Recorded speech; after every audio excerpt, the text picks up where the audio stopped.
Do you want to start a thriving real estate career but don't know where and how to start? Do you want to become a successful realtor or investor but lack the required knowledge and skills? Gear yourself up with the best and actionable advice here on the Real Estate Rundown. Tune in as Shannon Robnett talks with industry veterans about all kinds of asset classes, market trends, challenges, management techniques, and success stories. Listen to informative discussions with valuable tips that will serve as the foundation for your incredible real estate venture. Now, here's your host, Shannon Robnett.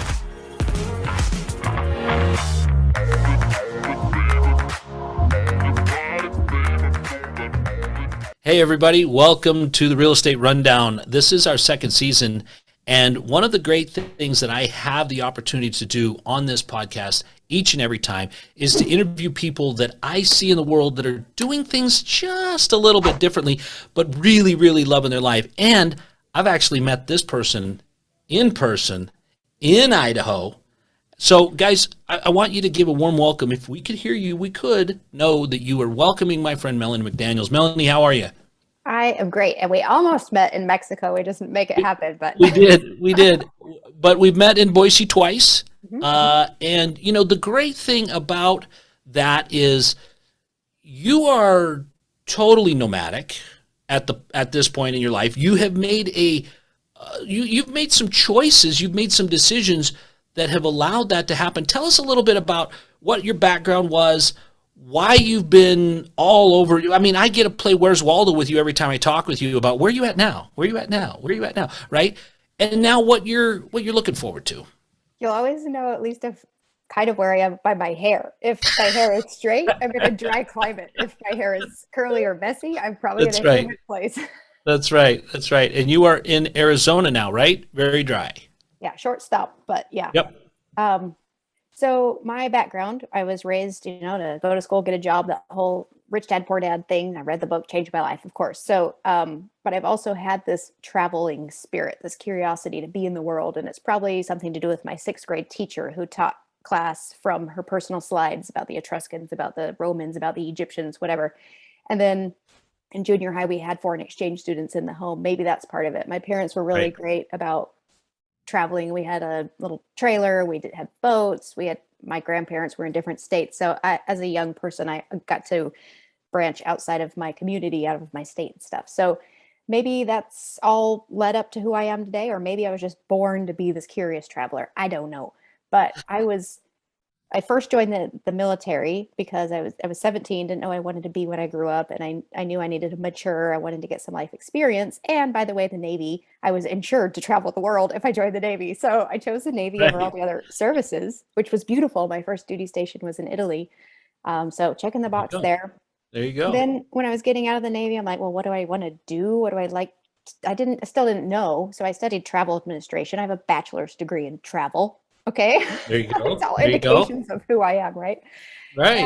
And I wanted to travel and move around. I joined the Navy and that moved me twice. And then I've just been nomadic since, going to college, moving to Hawaii 3 different times. And I just have this wanderlust, I guess. I don't really know.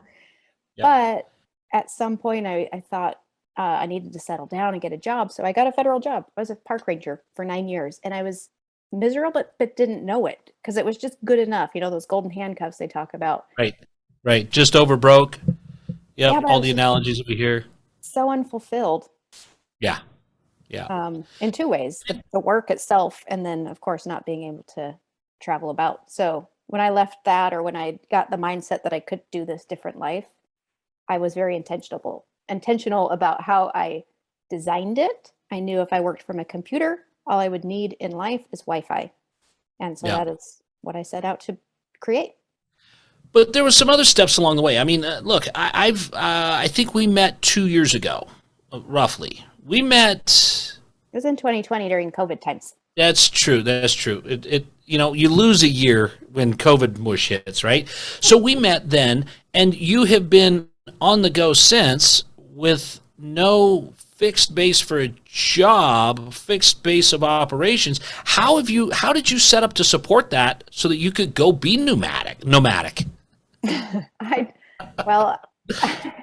just knew if I worked from a computer, then I could do it. I at the moment, I'm just starting now in my new venture. I have some partners, and they're in Atlanta and Salt Lake, and I'm everywhere. So still not sticky, not operations. Yeah, it's very challenging because you have to tell the IRS where you are. So if you ever get sued, that people can find you, right? So you have to have a lawyer who will receive your mail, right? So you need to have some sort of mailbox, right? And I use my Right. sister's, which isn't, you rely on people for that. So there are $15 a month. You can have stuff sent to a place that will scan your mail and send you, and then you either pick to shred it or send it to me, or I'll pick Right. it up or whatever. Anyway, so it was just a journey of figuring out how to support the nomadic lifestyle. But I'm not a pioneer in this. I just did what other people were doing. There's a huge community of nomads worldwide, and they've kind of figured all of this out. So I really just had to study that. So I knew how to find an address, what a co-working space is. When you look Right. for internet, what questions to ask? Do I need download, upload speed? Like all that stuff matters when you're building a business, Right. because you don't want to be on an investor phone call and it be a bad connection because you're in Right. Thailand. And by the way, if you're in Thailand trying to do business, you better be prepared to work through the night. Yeah. No, and I did that. I did that in 2019. I took 10 days and I went to Thailand, and that was the thing, right? So I'm, getting up at 3 o'clock in the morning to be on somewhat of a common time zone. But, how has that been over the last, I mean, you've been nomadic for the last 30 years. months? 2 years. December 2019, yeah. Okay. So for the last 20, 22 months, 23 months, you've been doing whatever, whenever. Honestly, how awesome is that? It's awesome in its own way, but it's a pain in the butt in other ways. I mean, so just to tell you, I've decided to get sticky in Austin for 2022 to support a breakthrough year, because the nomad life is disruptive. If you have to Yeah. move every month, you have to find a new accommodation, you have to move in or make the move in, find your new routine, get to know the space. I lose 3 or 4 days of productivity between destinations. And I was on a 1 month, and it increased to about a 3 month, depending on where I was in the world and what I was doing. Uh, get sticky for a month, get sticky for up to 3 months max. And yeah, it's disruptive. So it's okay as long as you schedule it in and you know that you're going to have those hiccups and you schedule it and you know what to expect. It's great. Yeah. But it is an extra, like people who have a home probably don't have to figure out where they're going to live every month, right? So that's time, effort, energy. It has its own stress, but it's stress I choose. There's other stresses. Yeah. You have to mow a lawn, you have to feed dogs and Right. water babies and feed plants. Yep. No, and I agree with that, right? And I have to some degree. I mean, I live a nomadic lifestyle as well, right? My businesses are in Boise, Idaho, and my residence, I spend 183 days or greater in Puerto Rico, but I travel with a suitcase or a briefcase, right? I mean, I just need 8 hours worth of things to occupy me while I get there. Get from one place to the other. I open up one door, all of my stuff's there. I open up another door, all of my stuff's there. So I'm not really nomadic in the sense that I'm going to a different place. I'm just residing in two different places. It's like I have a split personality, right? One that loves the beach, and then one that loves Idaho in the summertime and fears the cold anymore. I feel like an old man, but there's some benefits to that. But when you've made all of those adjustments, where is it that you're focusing now, and what business are you looking to expand into that is working that with that nomadic lifestyle? Yeah. So, what allowed me to go nomadic? So I'm in real estate. I buy large commercial properties. So on the GP, the general partnership, in the purchase of a large acquisition, there are lots of jobs. There's the acquisitions guy, there's KPs that back loans, there's people who underwrite, there's people that asset manage. So there's all these jobs. Well, one of the jobs on there is to find investors, get investor capital, right? And to speak to people and pull in investors, you don't have to be anywhere. You just need to be able to have a phone call or a Zoom call is my preference. So first of all, I love that piece of it. I don't like acquisitions. I don't want to talk to brokers. I don't want to figure out the financing. I don't want to do any of that stuff. I don't even want to tour the properties. I get no joy out of touring crappy apartment complexes where I'm tiptoeing around people's underwear to look at the place. No, not even exciting, but I Right, love what right. real estate does for wealth and for everything. So I love to talk to investors. So I just decided to focus on that skill set. Mhm. And it also is one that I can do nomadically or virtually or Right, whatever. right. So it just worked. You know, and that's where I found myself too. I mean, in 2018, I was working on Zoom a lot, and nobody really, they just thought I was really avant-garde for a. Whoops, we got somebody else popping in here. Sorry, Brian. You're in the wrong spot, Brian. Um, we cannot hear you, but I need you to exit. Yes, sir. Yeah, I just had a schedule. No, I don't have you scheduled. Anyway, we'll edit that part out. Anyway, so you've got I forgot what my question was. We'll have to. We were talking about the nomadic lifestyle, and I went to raise capital, and that's how I designed my life. And then you were going to say something. Yeah, then this guy pops up. So where was I? Yeah. So when we were looking at how you interact with your clientele, you are able to do this virtually, and I was doing it a lot in 2018 as well, and people didn't understand that we had this capacity with us, right? If we would have known that, Melanie, I think we would have both invested very, very heavily in Zoom in 2018, and then a lot of these conversations that we're currently having wouldn't have been necessary. But the way the world works now and the way the technology is, not only can you get anywhere in the world in a matter of hours, you can also talk to anyone in the world like this. These podcasts are a supreme example of still allowing education, information to go out, people to get to know other people in a scenario, in a place that feels common, that feels connected, even though we're about 700 miles apart right now. Yeah, I mean, even as a real estate agent, because that was my stepping stone between being a park ranger and what I do now. Even as a real estate agent in 2018, I saw this. A phone call is great, text message not so great. Definitely emails, you're nobody. You've got to get someone's face quick. And when people were moving to the area, lived in Virginia, Norfolk, Virginia, which is a big military base. My clients were people moving to the area. So if I get them on a Zoom call real quick and they can see my personality, they can see my face, we can have smiles, we can share interactions, I was very much more likely to be their agent when they came. And I was willing to go do virtual tours. So I was ahead of the game. So yes, Zoom, but I was also exposed to this nomad world and knowing the tools people were using to be virtual. So I kind of got started on that in 2018. And that's, I think, why my business was so great as an agent. But yeah, it was easy for me to just move right into that in 2020 when everything shut down. Very easy.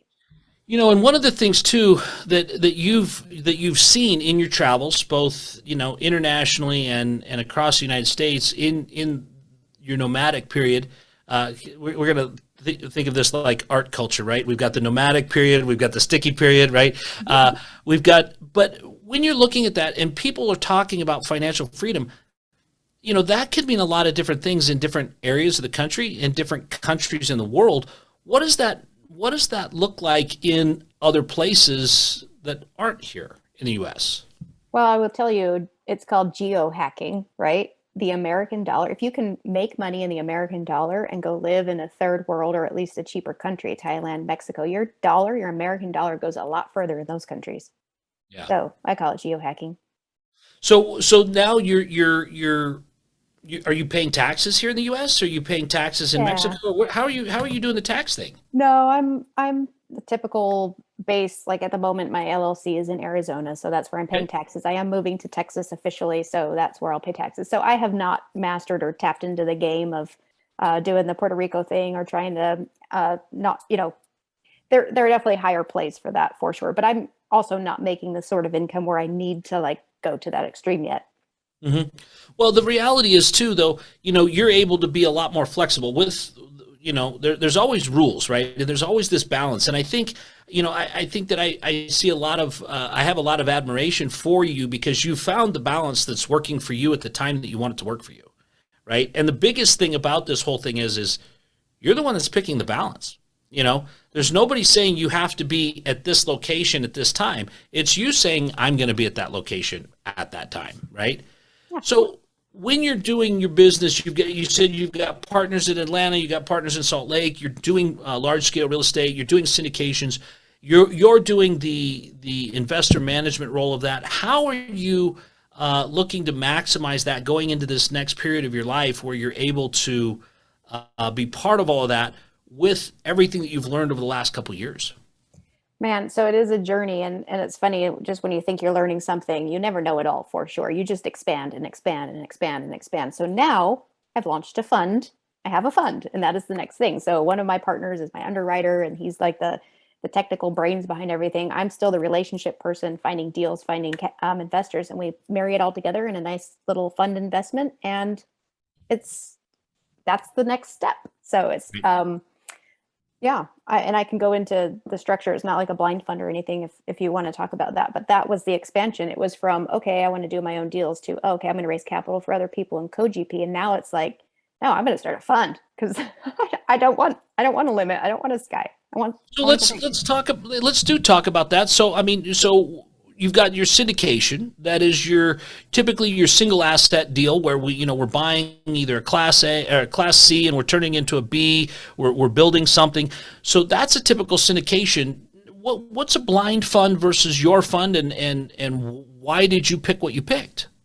So a blind fund is kind of after you've you have a track record and you can buy and sell assets, and people know that you're good at what you do. Then they may say, you know what, I trust you enough to say, here's my money within these parameters, go buy and sell assets on my behalf and pay me, right? That's kind of a blind fund where Okay. I think you probably have a fund, or you have a model that could absolutely be a blind fund because you do the same thing all the time and you have a track record. So if instead of raising capital for every single deal, you can just be like, send me your money now, I'm going to go buy and sell. And you have the flexibility to do that. So that's blind. What I do is called a customizable fund. So my fund is the investment. People invest in the fund. Don't send me your money until I have a deal. But once you see a deal you like, you fund your account. It sits in cash until you allocate it to that specific deal. So I can have value add multifamily. I can have triple net. I can have assisted living. I can have development. I can have everything. And the investor gets to look at each individual deal and decide if they want to participate and allocate funds to that deal. So it's kind of like Robinhood for stocks. It's Robinhood for syndication. They can take smaller shares of 5 different deals rather than putting 50K in one deal. They can put 10K in 5 deals potentially. And then at the end of the year, because the fund is what they're investing in, you get 1K1, but you're diversified across asset classes, operators, and geographies. You can diversify in your own portfolio, and you are the one, you put your portfolio together, right? So is this kind of like when I hire an asset manager, and they say, okay, we're going to put 10% in high risk, we're going to put 10% in cash flowing. So what I hear you saying is that if I'm a typical investor, is this a 506B or a 506C? 506C. Okay, so we're 506C. Mm-hmm. So we're accredited investors only, and I'm going to show up with the $50,000 minimum into the fund. Mm-hmm. And you've got, once I get in the door, I pay my $50,000 quote unquote cover charge to join the club. Then I can see the 4 assets or the 8 assets that you have, and I say, man, I really like that multifamily deal over there. I want to put $30,000 there, and then I don't want to put anything in the triple net, but I want to put some over here in the single family portfolio. And just for example purposes, let's say that the single family portfolio makes 10%, the triple net makes 12, and the multifamily makes 20. Right?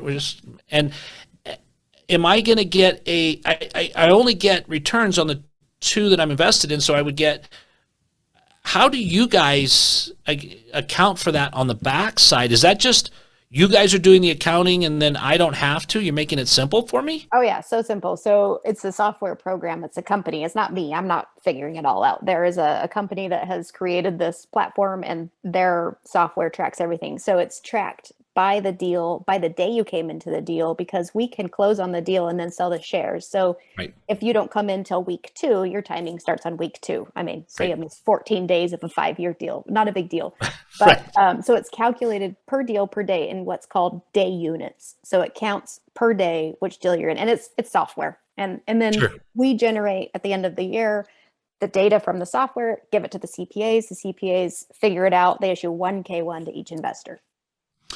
So All then, the appreciation, all the upside, everything. yeah. So it's a pass through still, just like So it sounds to me like you guys are taking down the asset first and then putting it into the fund, where most syndicators are putting the asset under contract, raising the funds, closing on the deal with OPM, and that's how they do the syndication.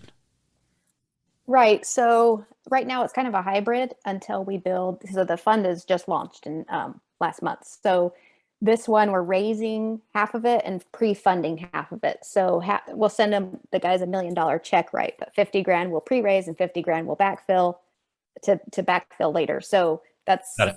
but as the fund matures, we'll have more deals at the same time, and we'll pre-fund them. Ideally, we want to Sure. pre-fund them, yes. And with your job being in the relationship game, you can have a real good idea of who's wanting what type of asset, so that you don't have a bunch of people wanting mini storage, for example, and you guys go buy a retail space, right? I mean, so you can kind of know what your people want, because, you know, the one thing I figured out pretty early on in this game, Melanie, is nobody gives you their last 50 grand, right? They give you 50 grand, and then they want to know what else you got. Right. Yep. Once they're done with that, and we've done the whole gyrations, and we've gone through all that, and we've been through the process, and then it's like a week later they call you back and they go, so what else you got? Right. Yep. So this allows you, with one vehicle, instead of making a bunch of buses, you got one vehicle that says, hey, I'm investing in that. Melanie, you got any more multifamily coming? We got some coming in Q2, and we can do this and we can do that. Then everybody kind of knows what's going on. And it does make it pretty simple and trackable for you. And where you are being able to be diversified without having to go one asset, one raise, another asset, another raise, I can see how that might be a little bit simplified, a lot simplified, honestly. It's kind of economies of scale. Think of Yeah. all the PPMs you have to pay for. If I have 1 PPM for the whole fund versus 20 PPMs for all the deals in the fund, think of all the money that was saved that can just go back to the investors. Right. And so what you have is you have basically a thesis that we're going to do real estate investments, and inside of that, y'all are going to be able to make your choices. So you're not having to say, this is the rules for this deal, even though the rules are exactly the same as the other deal. The last 7 deals is just a different picture of a different asset in a different town. Yep. Yeah, I'm really excited about it also because my fund can only have 99 investors. So with my partner and I, if we each had 50 people, 49 people, I want 49 people that don't invest one time. I want 49 people who I do life with. And between us and the fund, as long as I can keep good deals going to them and they keep investing, like I don't need, at some point, I have my sponsors I like, I have my investors, and I really, the efforts can like minimize once the fund is kind of up and running. And I found that exact same thing to be true. Is as your investors get to know you, they like certain deals better, they like certain asset classes better, and they definitely like certain syndicators better. And I've also seen where we've got people, or I've referred people out because I don't have what they want, right? And so I have to send them over to somebody else, or I get sent somebody because, well, you know, Johnny's got 50 grand burning a hole in his pocket, needs to get it invested, and I don't have what he needs. Whereas if you are the fund and reaching out to a lot of different syndicators, you have. I mean, we all hear about the syndicator that vets 100 and buys 2, right? Well, you're now looking at 100 syndicators that have already vetted 100 and bought 2. That are then picking the cream of the crop of those. Right. Exactly. Well, that's exciting, Melanie. So what else are you planning to do in 2022 that you haven't been doing for the last 2 years? Business-wise, the fund is my focus. I do have a partnership with, I don't want to mention it yet because it's not public, but he's a big guru in the space that wanted to do a partnership with me to do SPVs of about 5 million per deal, and help other people who want to be quote unquote capital raisers, use that term quite lightly, but they'll be fund managers, help them raise for the first time and have a vehicle to do that with a great deal, because we're able to, with $5 million, get the best of the best, right? So you mentioned SBD? Oh, SPV, single purpose vehicle. So it's an entity formed, it's a fund, a single purpose entity, single purpose vehicle. Fund of funds is also, it's just whatever you call it. So we create one entity, raise capital, invest as the entity invests as an LP in a syndicator's deal, and it's closed. Like, that's it. One deal, one single purpose, it's done. So we'll form one SPV, do one deal, close it. So you will, that's kind of like a syndication would be, where it's one deal, but you will be partnering with with another GP on the deal. The fund will be an LP in the sponsor's deal. Got it. We'll either be on the GP or negotiate some sort of GP shares, but also GP ownership, because if we're putting in $5 million, we need to be able to step in if they start dropping the ball in their deal. Correct. So, Yep. No, I totally get that. So, and then I know that you're on. I'm going to see you in Los Angeles this weekend. Am I? Did you get a ticket? I was able to find somebody. Michael Flight connected me with a guy that was trying to get rid of his ticket, so I was able to connect there. But I'll see you there. So I see you going to a lot of conferences, okay? And for a nomad, I get it, but I also see that you continue to go to a lot of conferences, even though you're now getting sticky. What are you getting from these conferences, and why are they so important to you? Oh man, so many things. So obviously to meet people, and it could be investors. Sure, I might meet investors, but that's not my target. My full-time job is to find great investments for my investors. So I need to meet the people that are doing the deals. I want to know the gossip. I want to know who's doing what. I want to know who should have been sued and didn't, but they were still guilty of being a criminal. Like, I want to know the dirt on people. I want to know how people operate, what kind of reputation they have, because the jockey is the most important thing when it comes to a deal. Right. People matter the most. So, but I also am looking for the best people out there, the kindest hearts, the people who run a great business. I'm seeking and learning and finding out who the best sponsors are and making relationships with them. That's why I go to conferences. I mean, of course, I attend and I get economic updates. It's my favorite thing in the world. Learning about new models, about, tokenizing real estate. Like, why wouldn't I want to be ahead of that? I go to learn, but mostly to just connect with people and figure out who the good ones are. And then maybe if, investors too, but it's not my target usually. Well, and that's the thing, right? You're putting yourself in proximity with greatness, right? I mean, you can learn a lot, and what I heard you just say was you can learn a lot about who's doing the good stuff and who's doing the bad stuff just by watching, just by being in the room and seeing what's going on. And that's exactly, that's one of the things that I am starting to do more and more of. As you probably, I think I told you, the podcast was a huge step out of the box for me. I'm a very private person. I don't like being out there. So I thought, well, I can do this and nobody will know it's me. Now I'm having to go into groups of people and not stand in the back, right? So I'm branching out that way. But I've noticed that as I go to these, I mean, it's not that I know everything, but I come away with something all the time. New relationships, new insight, new trends that are coming, because you're combining all of these brilliant minds and you're hearing from the best of the best, and people that have been doing this for a while on what they see coming. And it's funny because we all tend to focus on our little sliver of the world until we walk into a room and there's 600 people from all these different slivers of the world putting this whole thing together. So I commend you for not only going to these things, but being part of them and being, on the moderator panels and all those kinds of things, because you're already stepping into that give back role where you're actually becoming one of the ones that's giving information to others. You're becoming one of those that is now seen it, done it, and giving back. And I love that. I love to see you do that. So what other conferences are great that if people are listening, they should be going to? So January, Intelligent Investor Real Estate Conference. That one's in the LA area, and they are part of Phoebe, For Investors by Investors, which is a nonprofit, and then Hunter Thompson. So that's kind of that group. Best ever conference with Ben Lapidus, who is from Spartan Storage or whatever, and then Joe Fairless, of course. That's the February conference to go to, right, in Denver.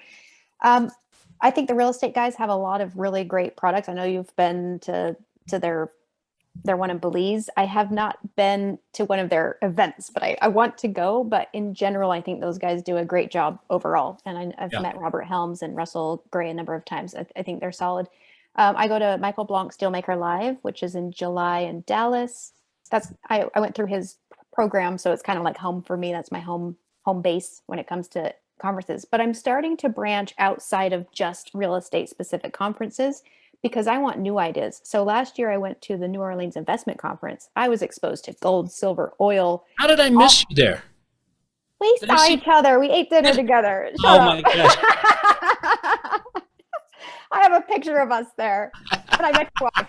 She exists. I know. I just forgot to mention it because I mentioned it earlier in the show that we were both in. I've only seen you in Boise, but that's not true. We That's did right. see each other in New Orleans. So, And yeah, then last year I went to this one and it's great. Contrarian Uncon. Cody Sanchez puts it on and mind blowing. So they do have real estate, but she loves storage units and mobile home parks. She's big on cash flow, but she's also big on boring businesses like buying laundromats, buying car washes, things where there aren't a lot of employees but have tons of cash flow. So she's huge. Contrarian Uncon, loved that, was mind blowing. And I met a ton of investors there because these people are outside of the box thinkers, but they're not only real estate thinkers, right? They're open to YouTube channels and how to get leads from Twitter and, whatever these guys were into. right. What else? So those are my favorite so far. I mean, you have Rod Khleif's events and you have the Brad Sumrock's events. I mean, there's so many you could go to, but let's see, what else did I do? I did 9 conferences last year. I'm trying to remember what the heck they all were. But the reality is, and you're seeing different styles, and I mean, Rod Khleif does it different than the real estate guys, does it different than Michael Blanc, does it different than Hunter Thompson. But these are all great leaders in the space, and Joe Fairless is probably one of the biggest in the space, right? And so to put all that together, you're really getting a well-rounded education, and it's something that I often see a lot of other syndicators in, but I don't see a lot of investors in, which if I was getting ready to invest thousands of dollars, hundreds of thousands of dollars, I would want to know what everybody thinks so that when I'm talking to one particular person, I can see, oh, you're influenced by this one. Oh, I can see where that's coming from. And you understand the investment model better. So this is my take on that. And this is why I do what I do, is because LP investors, people who just want to invest passively, they believe real estate's great, they want to get in the game, but they don't love it. They don't want to sit and talk about it over a glass of wine. I can talk about real estate from noon or morning to night. Like, I love it. They don't love it. They like tech. They like being a doctor. They like whatever they like. So for them to go invest the money, invest the time to go to a boring conference on a topic they want to participate in, but they're not really into. That's true. That's like, that would be horrible. That is a great point. That's where I step in. That's where I shine. That's where I find the best sponsors and underwrite the best deals. And then they just need to vet me. Of course, they need to vet their own deal always. Right. Or hire someone to do it out, always third party checking, right? Trust but verify. That's why I do what I do. That's why I have the fund, because they get to have the cream of the crop, and then they get to decide for themselves if they even want to participate there. So I feel like that's the service I give, is I go to the conferences, I meet the people, I find the deals, I vet the deals, and then I'm like, here it is on a silver effing platter. Do you want in or not? Right. And and those are all very valid points, and then they're able to do a little bit of work where, I even had a guy, I have one unhappy investor, and the guy made a great return, but he didn't read the PPM.